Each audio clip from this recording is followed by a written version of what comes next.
I have to say the left's takes on Kavanaugh are really, talk about hot takes. They're incredible. So here's the best one. So Chris Chaliza tweeted out, Brett Kavanaugh, call your office. Why should Brett Kavanaugh call his office? Because there's an article in the Washington Post, and here's what it says. Supreme Court nominee Brett Kavanaugh piled up credit card debt by purchasing national tickets, White House says.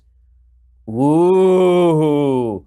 Oh, no. He spent money on his credit cards on baseball games. He's an American judge who likes baseball. Ooh. Okay, this is the best part of it. So they say, Supreme Court nominee Brett Kavanaugh incurred tens of thousands of dollars of credit card debt buying baseball tickets over the past decade, and at times reported liabilities that could have exceeded the value of his cash accounts and investment assets, according to a review of Kavanaugh's financial disclosures. In 2016, Kavanaugh reported having between $60,000 and $200,000 in debt accrued over 3 credit cards and a loan. Each credit card held between $15,000 and $50,000 in debt, and a thrift savings plan loan was between $15,000 and $50,000.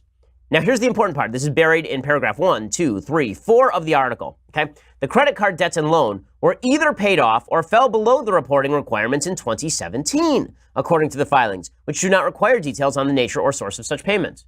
So, in other words, he doesn't have massive debt. He's not carrying massive debt. He used his credit card to buy things and then paid off his credit card like a normal human.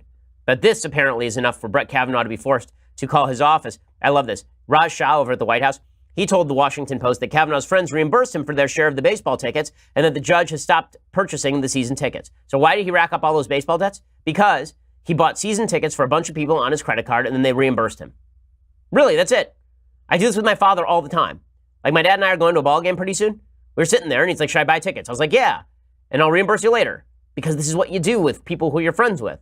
But people at the Washington Post apparently have no friends. So with reporting like this, I can't imagine why. I love this. They say Kavanaugh's most recent financial disclosures reveal reportable assets between $15,000 and $65,000, which would put him at the bottom of the financial ranking of justices, most of whom list well over $1 million in assets. The value of residences is not subject to disclosure.